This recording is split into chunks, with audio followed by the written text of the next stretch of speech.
Hello. I put my jacket on because the feelings that are here, they were just overwhelming, and I felt that I became tired and a bit cold.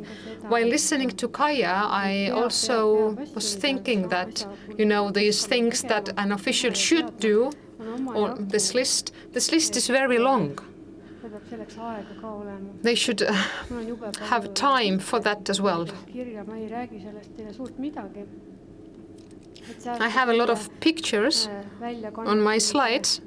I won't go into the textual part because, I don't want to overwhelm you. I want you to be able to receive at least something. And I would like you to remember that I don't want you to get very anxious when a child psychiatrist is speaking. So I'm also working as a family therapist, as a children therapist. When I was thinking about this presentation here today, then I remember I was once asked that, how do you come across these stories every day in your work?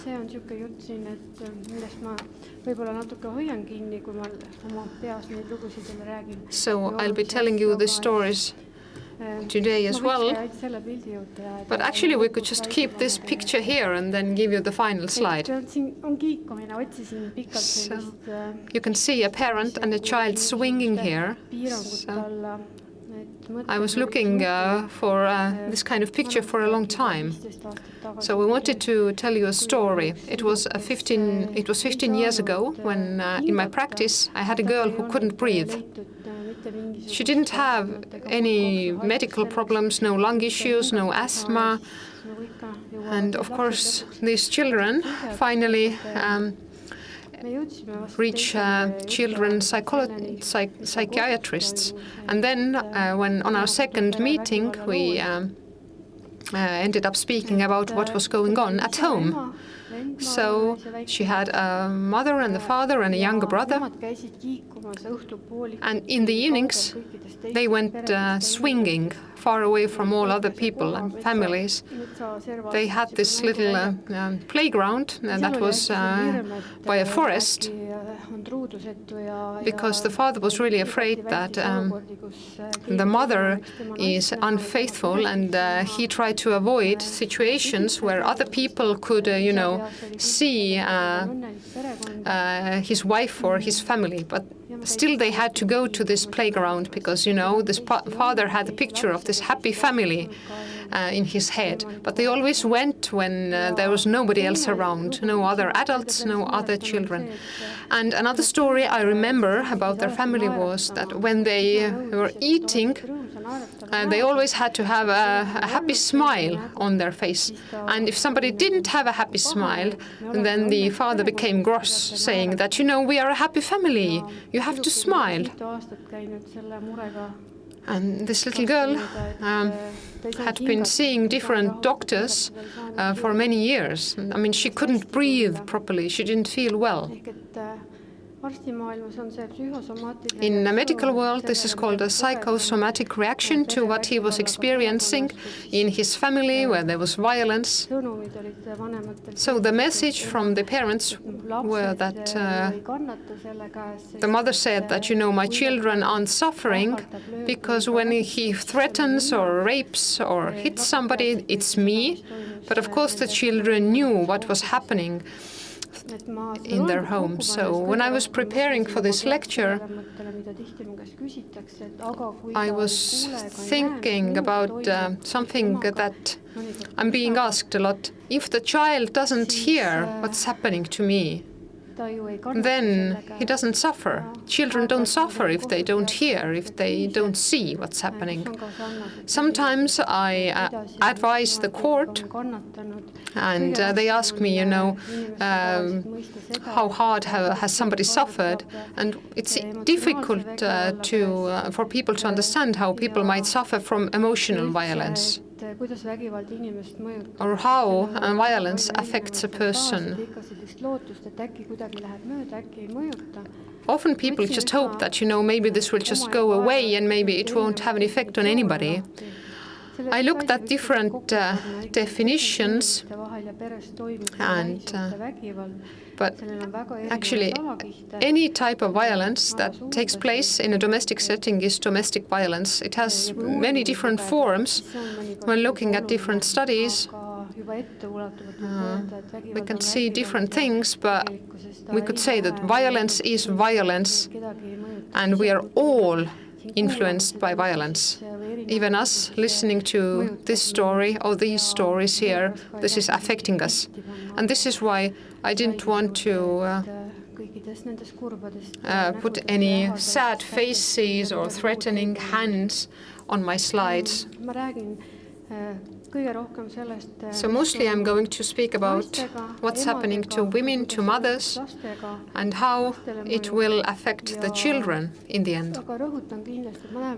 I would like to emphasize that I have seen many fathers who are victims of a violent relationship. Men don't often understand that they are being victimized by an emotionally violent relationship. I have had 20 years of experience, and usually I try to be as neutral as possible. And when I meet a man who is obviously an abuser, then how do I work with them? Well, I remember when I was younger, it was difficult for me to be in the same room with them. So when they want to come in and tell you their story, how to stay patient, because most of the time I deal with little boys. And when I think about little boys who are being beaten by their parents or who see horrible things, then in this case, I can, put up with a very difficult person who has done horrible things. Otherwise, if I didn't think about these little boys and their interests, I couldn't work with these horrible people. In my presentation, I'm looking at the situation through the eyes of the child, but also through the eyes of the mother who tries to support the child.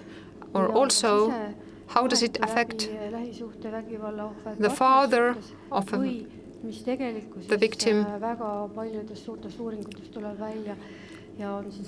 In many studies or surveys have shown that many abusers or victims of abuse have had violent experiences in their childhood as well. So this is why I entitled my presentation A Violent or a Vicious Circle of Violence. So it tends to be a vicious circle, and it's very, very difficult to stop that circle. Very many people have the experience of being victimized in an intimate relationship. 1 in 10 men and 1 in 4 women experiences intimate partner violence.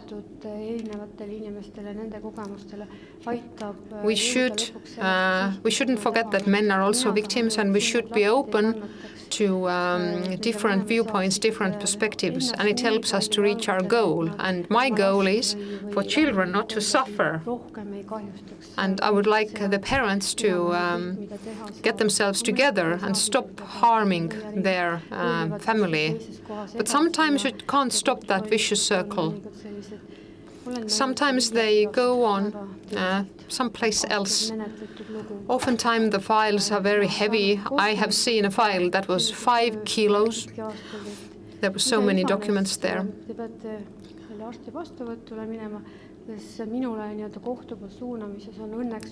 Sometimes court has sent me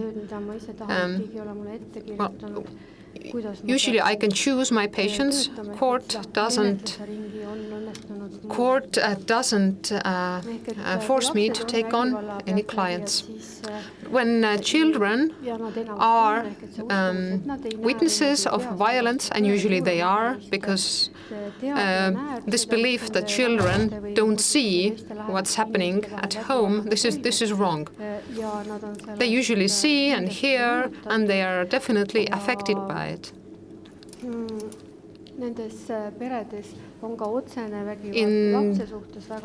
these families, also direct violence towards the children is very common. So if there's some type of violence somewhere, then you always have to think, okay, but maybe it's only the tip of the iceberg. Maybe there's more violence in this family. So witnessing violence could be seen as abuse. To put a children in a situation where they have to witness violence is harmful for them. So it has the same effect as physical violence, as being hit yourself. So mental violence is almost as dangerous as physical violence. You shouldn't think that, mental violence is not as dangerous as physical violence. Violence is violence. In most of these cases, we can say that, there are some scientific differences, but the clinical effect is the same and it's real and it's happening.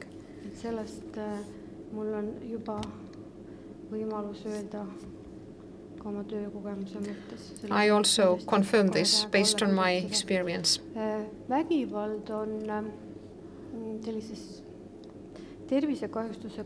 When we speak about clinical harm, then we can also speak about adverse childhood experience.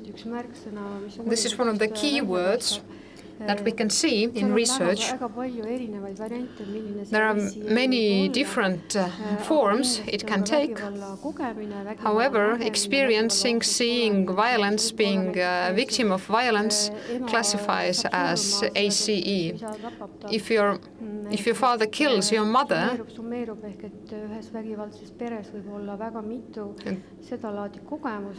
and you have other violent experiences in the family, besides that, then it all accumulates, and this has physical effect on you. Because our body is a whole, our soul and body work together.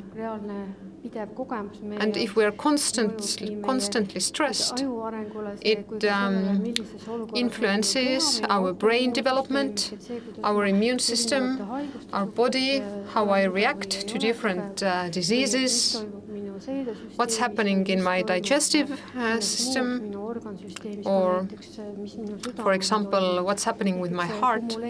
So this stress accumulates. Violence is repetitive. It usually escalates in time. Maybe it doesn't show as some sort of a clinical symptom, at least in the first years. Then sooner or later, there will be physical illnesses and many different symptoms later in life. Here in this slide, you can see what could be prevented, what kind of issues, if we reduce these adverse events in childhood. I'm happy to hear that the state wants to tackle this problem, and we have an economic motivation for this as well, because it results in huge health costs. People speak a lot about depression. However, as a psychiatrist, I can say that we have many different types of heart disease, lung disease. This is a whole. Of course, we have smoking, substance abuse, alcohol abuse. This all comes from this constant stress. So there is a reason to think about dealing with it. In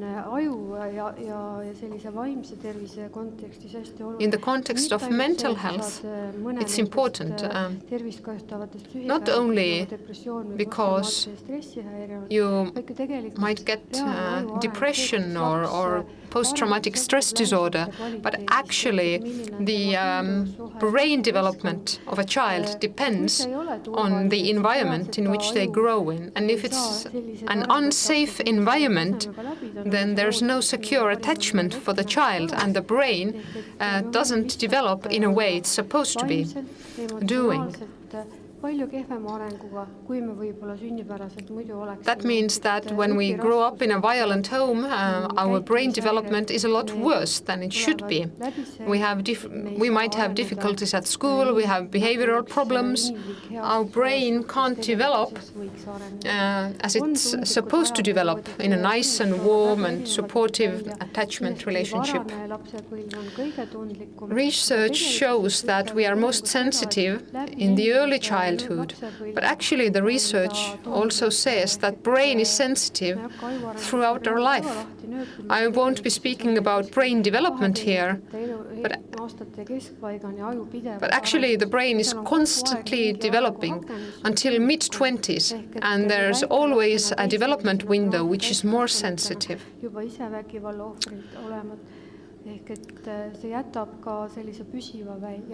So it leaves a permanent mark on our brain, and this can't be remodeled later on. This is what Kaia was speaking about. If you have where is the post-traumatic stress disorder situated? This is this comes from changes and in the functions and in the size of these parts of our brain that deal with this kind of processes. Later in life, it's very difficult for us to have a different reaction to situations.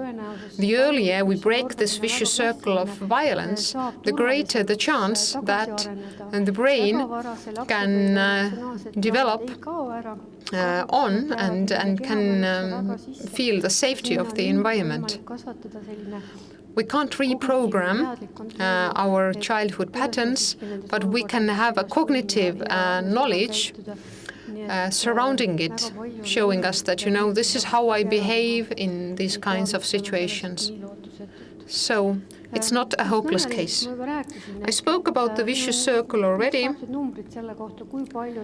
Here you can see the numbers.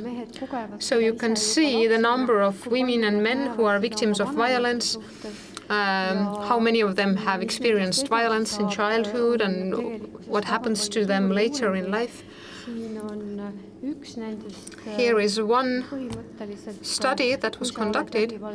So basically, when you have experienced violence in childhood, then the likelihood of you becoming an abuser or a victim is great. You also have a high likelihood of being unable to control violence in your family, so your child might also become a victim of your violent partner, or your child might become a victim because you, as a parent, as a mother, are crushed. When you are a depressed woman, it's very hard to be a good mother or to be functional or flexible to support the development of your child. When you are depressed and anxious, it's very hard. Domestic violence starts to affect the child during pregnancy already. Also, pregnancies might self-abort because of this violence, which in turn leaves the mother with trauma, or then children might be born prematurely with a low birth weight, which in turn has an effect of the health of the child. Also, the postpartum depression affects a woman's ability to be a good mother to their child. And this depression can be because of their violent relationship.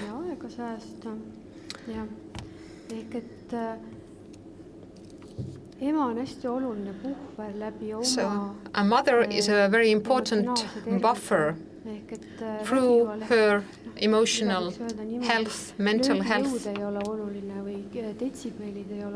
It's not the force that matters or decibels that matter, but how the a mother's state of mind can buffer that for the child, so that this feeling of hopelessness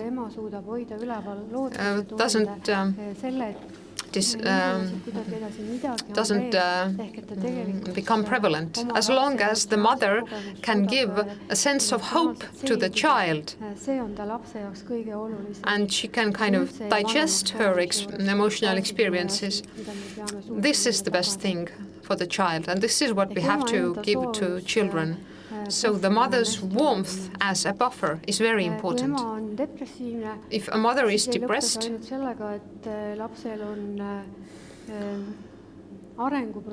then the child has developmental issues, learning issues, and many children also develop behavioral problems because they're under constant stress. Not all people freeze in a stressful circumstance. Some people also attack. Children learn that if something is dangerous, I have to learn how to protect myself, I have to attack. So this is displayed as behavioral problems, and later on this becomes their model in life. And later, the child might grow into this kind of angry man or woman who puts others in their place. So this might bring about anxiety, depression, so all the psychological spectrum of disorders. So when you are genetically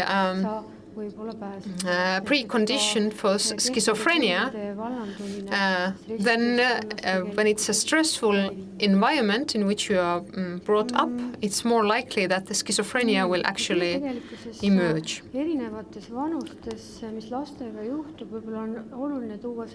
When we speak about what happens to children at different age, then actually also infants can display the symptoms of post-traumatic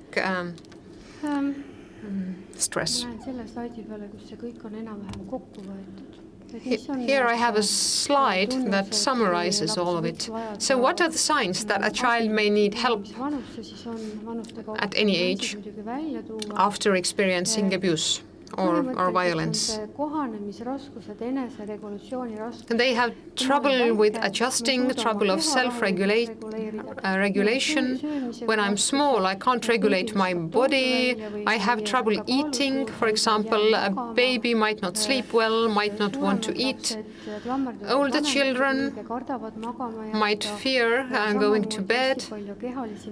Then other physical symptoms, headaches, bellyaches, difficulties breathing, but also anxious reactions from other organ systems. For example, some children might have a visual or a hearing impairments that are related to psychological disorder. Also behavioral problems with relationships, because when you are constantly afraid, you don't know how to be flexible, you don't know how to communicate with others. You haven't learned that at home, you have a different experience. Loss of interest in usual activities, behavioral problems, anxiety, sadness, irritability, and also this post-traumatic stress syndrome.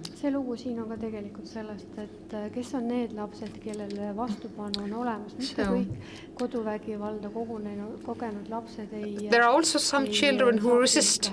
Not all children who experience domestic violence have psychological disorders. It helps when a mother can balance this experience for their child. When there's a larger supportive family circle, when there are other adults, and with older children, it also helps when they know that they are not guilty, they are not responsible for that. So there are some solutions available. So some children realize that. Of course, we are not born with this knowledge. At the beginning of life, all of us trust the world. So this is a matter of upbringing. Also, we can speak about the support from school. This pandemic situation was very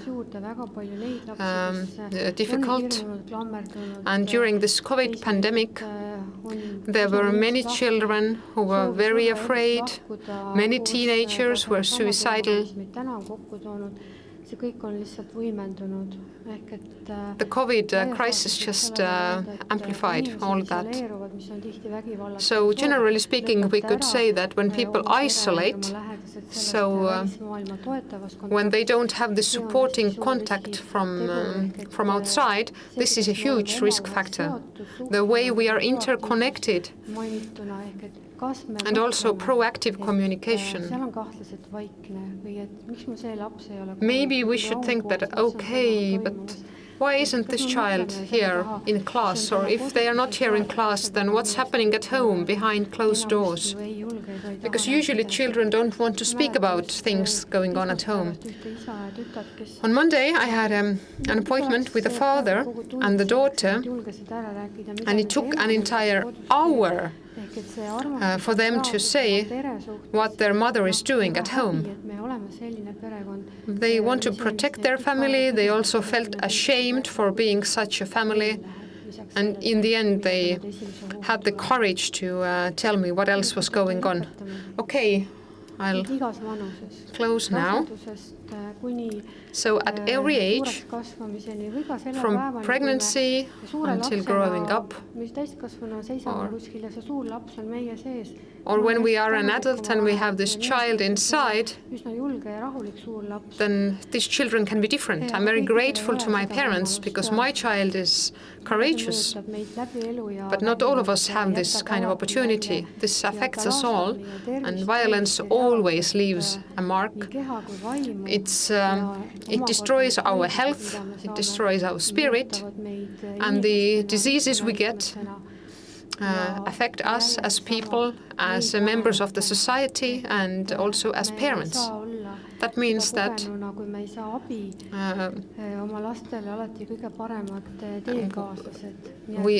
unless we get help and deal with it, we can't be good companions for our children. So in order for it to, stop appearing, we just have to stop it. And I would like to say that it's not rocket science that's needed. Often, it's just somebody who is willing to listen, who picks up your call. A friend called me last night at 10 o'clock, and she had a very sad story. My phone was on mute, but I still noticed. And this was a story that I had to listen to.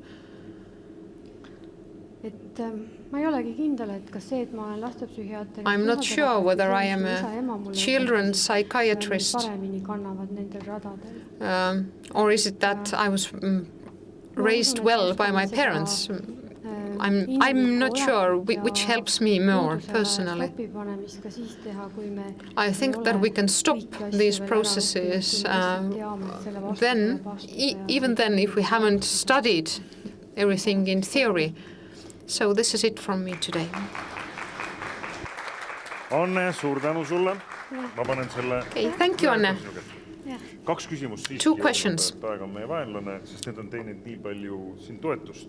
Esiteks, kui on teada, so the first question, if you know that the clinical effect of mental and physical violence is the same, why doesn't the Estonian criminal justice system consider that.